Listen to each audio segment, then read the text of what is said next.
अस्सलामुअलैकुम viewers, medical और nursing assistant के टेस्ट के पार्ट नंबर 1 के साथ आपकी खिदमत में हाजिर हूँ। और ये पेपर दोस्तों एनटीएस के ज़रिए लिया गया है। सवाल नंबर 1 है कि विच one of the following connects tibia and femur and is triangular और सीसामॉइड इन शेप। हमारी जिस्म में सबसे बड़ा सीसामॉइड बोन, इसके एग्जांपल फेटेला है। ऑप्शन डी ठीक है। ऑप्शन ए में अल्ना लिखा है। अल्ना दोस्तों हमारे आम में पाई जाती है। डायग्राम पर जो रेड कलर की बोन दिखाई गई है इसको अल्ना कहा जाता है। इसके अलावा दोस्तों होमेरस होमेरस अगर कोई आपसे पूछे कि होमेरस कौन सी हड्डी है तो आप डायग्राम से अच्छी तरह इसको जहन नशीन कर सकते हैं। ऑप्शन सी में फेबोला लिखा है। फेबोला बोन भी याद रखिए। यहाँ पर ये रेड कलर में जो दिखाई गई है ये फेबोला बोन है और ये दूसरी हड्डी तीबिया बोन कहलाती है। वीवर्स यहाँ पर ये एक ओरिजिनल पेपर है तो इसी वजह से ये पिक्चर साफ तौर पर नहीं खींची गई है। सवाल नंबर 2 है which branch of anatomy is helpful in detection of congenital abnormalities. Congenital abnormalities का मतलब होता है बाय बर्थ या पैदाइशी नुक्स। तो यहाँ पर 4 ऑप्शन दी गई है। आप दोस्तों 4 ऑप्शन याद रखिए। ऑप्शन नंबर ए में हिस्टोलॉजी लिखा है। ई टाटिस में इस तरह का सवाल भी आया हुआ था कि हिस्टोलॉजी क्या है, व्हाट इज़ हिस्टोलॉजी। टिश्यू की स्टडी को दोस्तों हिस्टोलॉजी कहा जाता है। ऑप्शन बी में ग्रास एनाटमी लिखा है। एक ग्रास एनाटमी होता है और दूसरा माइक्रोस्कोपिक एनाटमी।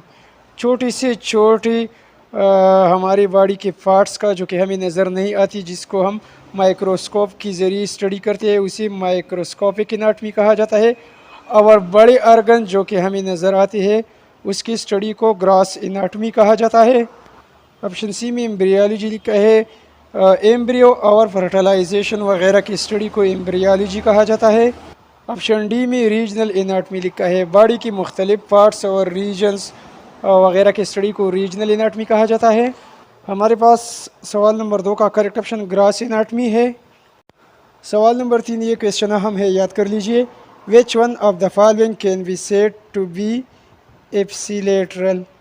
एप्सिलेटरल दोस्तों किसे कहा जाता है। मिसाल के तौर पर मेरा दाया कान है तो इस तरह दाया कान और दाया फूट ये दोनों एक साइड पर वाक़या है, एक ही साइड पर, तो इसी एप्सिलेटरल कहा जाता है। या इसके साथ अगर मैं बाई कान की बात करूं या किसी और चीज़ की बात करूं, बाई हाथ की बात करूं या बाई फूट की बात करूं, तो बाया हाथ और बाया पाँव जो है ये भी एप्सिलेटर है, क्योंकि बाया हाथ और बाया पाँव दोनों एक साइड पर वाक़या है।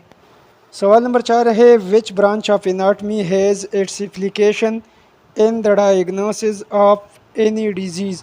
डिजीज़ की स्टडी को पैथोलॉजी कहा जाता है। यहाँ पर पूछा जा रहा है कि which branch of anatomy has its application in the diagnosis of any disease. Disease की स्टडी और डायग्नोसिस पैथोलॉजी में होती है। यहाँ पर 4 ऑप्शन दी गई है, हम 4 ऑप्शन को डिस्कस करते हैं। ऑप्शन ए में systemic anatomy. Systemic anatomy different organ की स्टडी को कहा जाता है। ऑप्शन बी में साइटोलॉजी लिखा है। सेल की स्टडी को साइटोलॉजी कहा जाता है। ये क्वेश्चन भी ईटा टेस्ट में आया हुआ था। डायग्नोसिस और ट्रीटमेंट दोस्तों ये एप्लाइड एनाटमी में की जाती है, तो यहाँ ऑप्शन सी करेक्ट है। सवाल नंबर 5 है which one of the following is the basic structural and functional unit of the kidney. Structural and functional unit of the kidney को निफरान कहा जाता है। ऑप्शन ए करेक्ट है।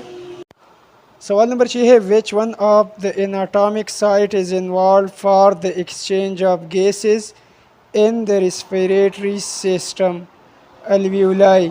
करेक्ट ऑप्शन ऑप्शन डी है।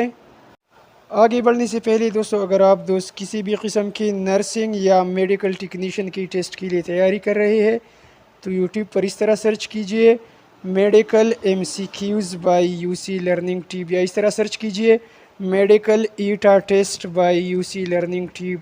तो इसी तरह सर्च कर लेने से मेरे वो तमाम MCQs जो है आप आसानी के साथ तलाश कर सकते हैं। MCQs नंबर 7 है which one of the following terminology stands right when the distance between two bone increases as result of moments।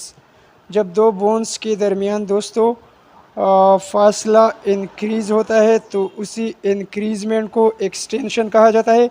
Extension की मानी वसी फैलाव या लंबाई की है। तो करेक्ट ऑप्शन ऑप्शन ए है। सवाल नंबर 8 है, which one of the following glands is located anatomically in the oral cavity. Option A में एड्रेनल ग्लैंड लिखा है। एड्रेनल ग्लैंड दोस्तों किडनी में वाक़या होती है। ऑप्शन बी करेक्ट है, submandibular gland. Submandibular gland oral cavity में वाक़या होती है।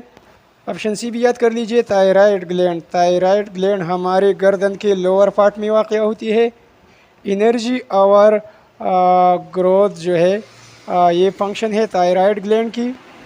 ऑप्शन डी में पैराथायराइड ग्लैंड लिखा है। पैराथायराइड ग्लैंड ये थायराइड ग्लैंड की करीब थोड़ी सी नीचे वाक़या होती है।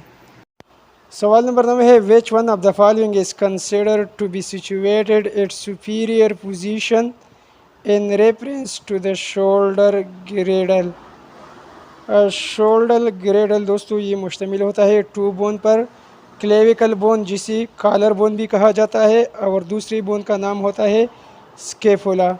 सुपीरियर का मतलब दोस्तों हाई होता है।